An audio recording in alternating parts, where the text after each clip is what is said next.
नमस्कार दोस्तों, स्वागत है आपका हमारे इस यूट्यूब चैनल पे। और आज का हमारा टॉपिक है कि 2 साल 3 साल 5 साल का रिलेशनशिप चलाने के बाद कपल्स बोलते हैं कि भाई शादी के लिए घर वाले नहीं मानेंगे। तो मान लीजिए आपको कोई रिलेशनशिप था जिसमें आपका ब्रेकअप कुछ इस तरीके से हुआ है कि 2 साल 5 साल चलाने के बाद पार्टनर ने आपसे कहा हो कि भैया आप शादी के लिए घर वाले नहीं मानेंगे तो मूव ऑन कर लो। या फिर आपने अपने फ्रेंड सर्कल में देखा होगा कपल्स लंबे रिलेशनशिप के बाद एंड में ये बोल के ब्रेकअप करते हैं। तो इस बात में कितनी सच्चाई है, क्या है एक्चुअली में, क्या रीज़न होता है इन सब का, इस सबसे रिलेटेड चीज़ें हम इस वीडियो में डिस्कस करेंगे। देखिए, अगर 2 साल 5 साल चलाने के बाद अगर आपका पार्टनर आपको बोल रहा है कि भैया अब शादी के लिए घर वाले नहीं मानेंगे, तो डेट मीन्स कि अब आपका ये खतरे की घंटी है कि अब आपका ब्रेकअप का सीन बन रहा है। ठीक है, और इवन सीन बन चुका है क्योंकि उस इंसान का आपके अंदर इंटरेस्ट खत्म हो गया है। और वो इंटरेस्ट उस इंसान का उसकी वजह से नहीं खत्म हुआ है, उसमें रोल आपका भी है। जी हाँ, आपने कहीं ना कहीं बैलेंस खत्म किया है। और आप दिमाग पे जोर डालिए, जब अगला इंसान आपसे ये चीज़ कह रहा था तो एफर्ट कौन लगा रहा था उस समय? उसमें सिर्फ कोई एफर्ट लगा रहा था तो आप लगा रहे, तो भी एक तरफा एफर्ट लगा रहे थे सारे। भाई जब ये किसी को शादी करनी होती है भाई, तो वो इंसान शादी के नहीं हो पाएगी ये ख्याल सुन के भी भाई घबरा जाता है। भाई अगला इंसान जो आपसे इतनी ईजिली कहते रहा भैया घर वाले नहीं मानेंगे, ये एक बहाना है। ठीक है, इंसान को अगर शादी करनी होती है तो वो आपको खुद जुगाड़ बताता है कि भैया ऐसे ऐसे कर लो तो हमारे घर में घर वाले मान जाएंगे। लेकिन वो इंसान आपको बहुत छोटा सा बहाना देता है कि भैया घर वाले नहीं मानेंगे, हमारी शादी नहीं हो पाएगी, अब तो मूव ऑन कर लो। ये कहना इतना आसान है? अब सुनिए, अब इतना क्या है, अब ये सुनने के बाद आप तुरंत रिएक्ट कर लेते हो। ठीक है, आप कोई एक्शन लेने के बजाय आप सिर्फ परेशान हो जाते हो। फिर उस इंसान से रिक्वेस्ट करते हो कि भैया देखो रुक जाओ, कुछ देख लो, ऐसा है वैसा है, इतने सालों का क्या हुआ।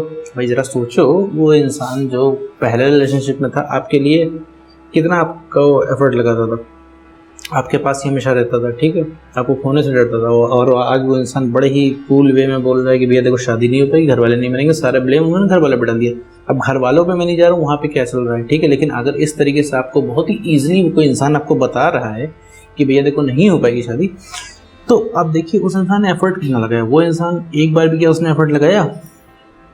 नहीं लगाया ना। तो वो सिर्फ आपसे पीछा छुड़ाने की बात हो रही है वहाँ पे। अब इसका मतलब ये नहीं कि वो इंसान अब धोखेबाज हो गया, दगाबाज हो गया, या फिर उसने आपको 2 साल 5 साल या जितना भी 10 साल जितना भी आपका रिलेशनशिप है उसमें आपको सिर्फ धोखा ही दिया है, आपसे झूठी मोहब्बत की। ऐसा नहीं है, आपने इस चीज़ में बैलेंस खत्म कर दिया। भाई रिलेशनशिप में बैलेंस खत्म होने से मतलब है कि मतलब आप ओवर अवेलेबल होने लगे। ठीक है, किसी के लिए आपने चीज़ों से कॉम्प्रोमाइज़ करने शुरू कर दिया, जायज़ नाजायज़ बातें मानने शुरू कर दी। इन्हीं सबको मैं बोलता हूँ बैलेंस खत्म करना। बैलेंस खत्म करने से ही ब्रेकअप होते हैं। भाई ब्रेकअप की पॉसिबिलिटी किसी भी रिलेशनशिप में उतनी ही होती है, उसमें ड्यूरेशन का कोई फ़र्क नहीं पड़ता। अगर आपका 1 साल भी पुराना रिलेशनशिप है तो भी उतनी ही पॉसिबिलिटी होती है ब्रेकअप होने की। ठीक है, आपका 2 साल 5 साल 10 साल 12 साल 15 साल कितना भी पुराना हो, पॉसिबिलिटी उतनी ही होती है ब्रेकअप होने की। सब में ब्रेकअप पॉसिबल है। ठीक है, जहाँ पे आपने बैलेंस खत्म किया उस पार्ट पे जाके आपका ब्रेकअप हो जाता है। क्योंकि भैया उस पॉइंट पे पहुँचने के बाद इंसान को अगले को लगता है कि आपके साथ रहना वर्थ इट नहीं है। भैया कोई फ़ायदा वैदा नहीं है आपके साथ रहने का। क्योंकि इंसान जो आपके पास रुका होता है, आपको जो उसने पसंद किया होता है, तो कुछ बातें देख के, आपने कुछ खूबियाँ देख के आपको पसंद किया होता है और आप चेंज हो जाते हो, खुद को चेंज कर देते हो, तो वो इंसान आपसे धीरे धीरे कट जाता है। ठीक है, सबसे बड़ा मेन रीज़न यही है कि सेल्फ रिस्पेक्ट से कॉम्प्रोमाइज़ कर लेते हो, इस वजह से इंसान आपसे कट जाता है। क्योंकि भाई ऐसा इंसान किसी को नहीं पसंद है जिसके पास सेल्फ रिस्पेक्ट ना हो। ठीक है, आप हमेशा किससे अट्रैक्ट होते हो? आप अपने स्टेटस, मतलब स्टेटस का मतलब मेंटल स्टेटस की बात कर रहा हूँ, मेंटल स्टेटस से बराबर वाले फिर या तो फिर मेंटल स्टेटस से ऊपर वाले। ठीक है, नीचे वाले से आप नहीं अट्रैक्ट होते हो कभी। तो ऐसा कुछ आपके अंदर बचता ही नहीं है। ठीक है, लेट्स से मान लीजिए कि कोई क्रश है। ठीक है, अब आप उसे अपने कितना ऊपर बैठा के रखते हो। ठीक है, कि अपने से कितना ऊंचा मानते हो कि भाई क्रश से बात ही हो जाए, क्रश का रिप्लाई ही आ जाए। लेकिन अब मान लीजिए सडनली वो क्रश आपके साथ रिलेशनशिप में आ जाए और आपका रिप्लाई तो छोड़ो, आप मैसेज करना तो छोड़ो, आपको वो डेली 100 मैसेजेस करे, डेली आपसे रिक्वेस्ट करे, डेली सेंटी बातें करे, तो आपका क्रश गायब होने में ज़्यादा समय नहीं लगेगा। आपका क्रश पूरा खत्म हो जाएगा। आपके लिए वो बंदी स्पेशल रह ही नहीं जाएगी, या वो बंदा स्पेशल रह ही नहीं जाएगा जो आपको फिर दिन रात मैसेज कर रहा है। क्योंकि आपने उसको अपने से ऊपर उठा रखा था। भाई क्रश को मैसेज करना, क्रश के रिप्लाईज आना कितनी बड़ी चीज़ होती है। लेकिन अब वही क्रश आपको दिन में 100 मैसेज कर रहा है, आपके पीछे बढ़ रहा है, आपसे रिक्वेस्ट कर रहा है, आप उसको इग्नोर कर दे रहे हो, फिर भी वो 10 मैसेज और गिरा रहा है, तो क्या रिस्पेक्ट रह जाएगी? आप खुद उस क्रश से, सारा क्रश खत्म हो जाएगा, आप उससे खुद, आपका सारा अट्रैक्शन उससे खत्म हो जाएगा। ठीक है, तो सेम इसी तरह आपके साथ होता है।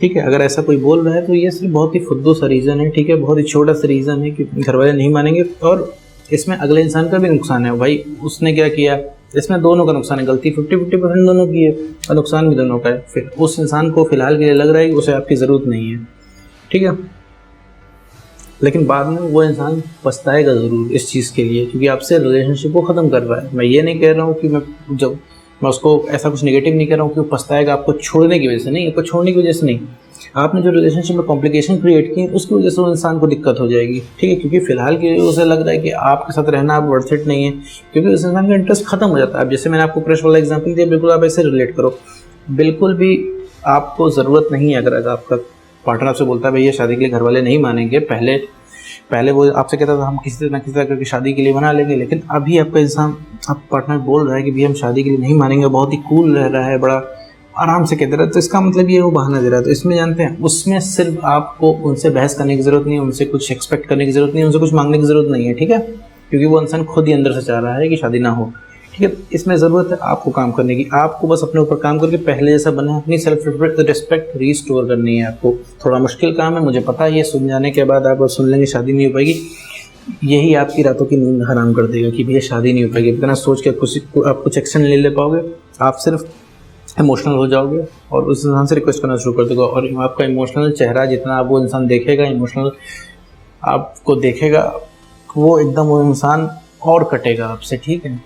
एक तो वैसे भी आप उसके लिए बोझ बन चुके हो, तभी वो इंसान आपसे कट रहा है, शादी नहीं करना चाह रहा है, और अभी आप और इमोशनल बनोगे, आप और बोझ बनोगे ऐसे समय में, तो वो इंसान आपसे कटेगा ही, ठीक है। आप कितना भी ट्राई कर लो इस चीज़ से, आप इस तरीके से उस इंसान को कभी भी इन्फ्लुएंस नहीं कर सकते हो शादी के लिए, और उल्टा वो बहाने और ढूंढेगा आपसे कटने के लिए, ठीक है। सबसे तगड़ा बहाना तो उसके पास है ही, घर वाले नहीं मानेंगे, है ना। तो ऐसा कुछ भी नहीं करना है, कोई भी कॉम्प्रोमाइज़ उसके कहने पे आपको नहीं करना है, ठीक है। आप कभी कभी क्या है, आपसे पीछे छुड़ाने के लिए वो एक्स ये भी कह सकता है कि भैया कि तुम मेरे लिए ये कर दो, या फिर तुम बढ़िया जॉब निकाल लो, या फिर तुम किसी बढ़िया जगह प्रमोट हो जाओ, तब मैं तुमसे जो है शादी कर लूँगी या फिर शादी कर लूँगा। तो ऐसा भी नहीं, ये सब बात मानने की ज़रूरत नहीं है, क्योंकि ये सिर्फ बहाना है, अगले इंसान को पता होता है। आप ऑल ऑफ सडन आप इतने जल्दी कुछ कर नहीं सकते हो, ठीक है। तो किसी भी तरह का कॉम्प्रोमाइज़ करने की ज़रूरत नहीं है। पता चला कि आपकी पोस्टिंग घर से दूर है, आपने किसी तरह जुगाड़ लगा के अपने घर के पास पोस्टिंग करा ली अपनी जॉब की, ठीक है, उनकी शर्त मान के, फिर भी वो इंसान आपसे शादी नहीं करेगा, क्योंकि एक बहाना था, उन्हें पता था आप करा नहीं पाओगे, लेकिन आपने गलती से इसमें मेहनत कर दी, करा भी लिया, तो भी इंसान वो मानेगा नहीं, और ठीक है। तो जब तक खुद इंसान के लिए तलब नहीं पैदा होगी, तो सिर्फ काम कुछ नहीं करना है, ठीक, कुछ भी नहीं करना, सिर्फ अपने ऊपर काम करना है और वर्थफुल बनना है, ठीक है। सिर्फ अपने ऊपर काम करना है, और ये पूरी खतरे की घंटी आपका ब्रेकअप हो जाएगा। मान लीजिए शादी का समय आपका नहीं भी हो रहा है, तो भी इंसान आपको छोड़ देगा। अब इंसान आपको छोड़ देगा, उस छोड़ने के बाद 2 साल शादी नहीं करेगा, क्योंकि उस समय उसका मोटिव है सिर्फ आपको छोड़ना, किसी तरह भैया आपसे पिंड छूटे उनका, क्योंकि अब आप उनके लिए वैल्यूएबल नहीं रह गए। आप अगर समझ रहे हो कि आपने बैलेंस खत्म किया है, अगर आपसे इंसान वो कह रहा है, तो इसका मतलब आप 2-3 महीने से या 4 महीने से सिर्फ आप खुद एक तरफा एफर्ट लगा रहे हो, उधर से कुछ भी नहीं आता है। शादी की बात भैया आप कर रहे हो, ठीक है, प्यार सारा आप दिखा रहे हो, रोज डेली 100 टेक्स्ट आप कर रहे हो, 500 कॉल आप कर रहे हो, भाई अगला इंसान भी तो करना चाहिए। अगला इंसान तो कुछ कर ही नहीं रहा है भाई। जब इंसान को तलब होती है, जैसे आप अभी आपको शादी करनी है, तो आप अपने घर वालों से भी, है ना, घर वालों से भी लड़ने को तैयार। तो मैं ये नहीं कह रहा हूँ कि भाई लड़ाई झगड़ा से आप घर वालों को इन्फ्लुएंस करें, बिल्कुल नहीं ये कह रहा हूँ। मतलब कहने का मतलब मेरा है कि आपको इतनी तलब है उस इंसान के पास रहने की। आप सोचो, इंसान इतनी इजीली कहे कि चुपचाप कैसे बैठा है, भाई इतना तो कोई सीधा नहीं होता है, ठीक है, अगर इस केस में आपको बता रहा है, ठीक है। तो इसका मतलब उसका मन नहीं है। अगर उसका मन होता तो आपसे खुद 10 बार बोलता कि यार देखो मेरे घर वाले शादी करा देंगे, तभी तुम मानोगे क्या, तभी तुम सांस लोगे क्या, कुछ लगाओ जुगाड़, तुम ये कर लो, तुम वो कर लो, ठीक है, प्लस मुझे यहाँ से लेके जाओ। तो वो इंसान आपको ऑफर दे रहा होता है, ठीक है, ना कि आपसे कट रहा होता। वो तो अपनी जिम्मेदारी पूरी करके निकल गया कि भैया हमारे घर वाले नहीं मानेंगे, क्योंकि उसे आपसे शादी नहीं करनी है। मैं बार बार इसी चीज़ को ये रिपीट कर रहा हूँ ताकि ये अपनी चीज़ समझ जाए। मुझे पता है आपका एक्स पार्टनर है या फिर आपका पार्टनर भी है, आपको लगता होगा मेरा भैया 5 साल का रिलेशनशिप है, मैं उसको बहुत बढ़िया तरीके से समझता हूँ, ठीक है। तो ऐसा नहीं है, आप बहुत गलत हो, ठीक है, कि आप यही चीज़ नहीं समझ पा रहे हो। और वो इंसान भी जानबूझ के नहीं कर रहा है, क्योंकि आपने अपनी सारी वैल्यू खत्म कर ली है, सब कुछ खत्म कर लिया, आपने इतना कॉम्प्लिकेट कर दिया है इस रिलेशनशिप को कि भैया ये रहने लायक ही नहीं बन पा रहा है, ठीक है। तो अगले इंसान की सारी एक्सपेक्टेशंस जो है, आप वो सारी एक्सपेक्टेशन पे खरा उतर ही नहीं रहे हो, ठीक है। आप हमेशा इमोशनल रहते हो, हमेशा ओवर अवेलेबल रहते हो, और उस इंसान का सरदर्द बने हुए हो। आप ऐसा करते हो तभी आपको सुनने को मिल रहा है। अगर आप वैल्यूएबल होते तो वो इंसान आपको खोने से डरता, ना कि आप उसको खोने से डरते।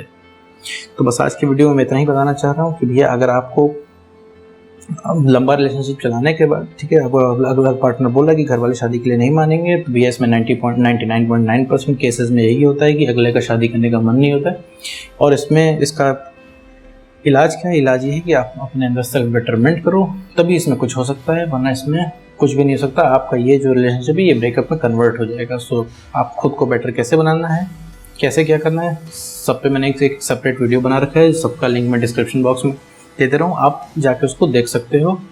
और खुद को जब आप बेटर बना लोगे तो वो इंसान खुद आएगा आपके पास, ठीक है, खुद रीअट्रैक्ट होकर आएगा और खुद आपको ऑफर्स देगा। तो बस दोस्तों, आज की वीडियो में बस इतना ही।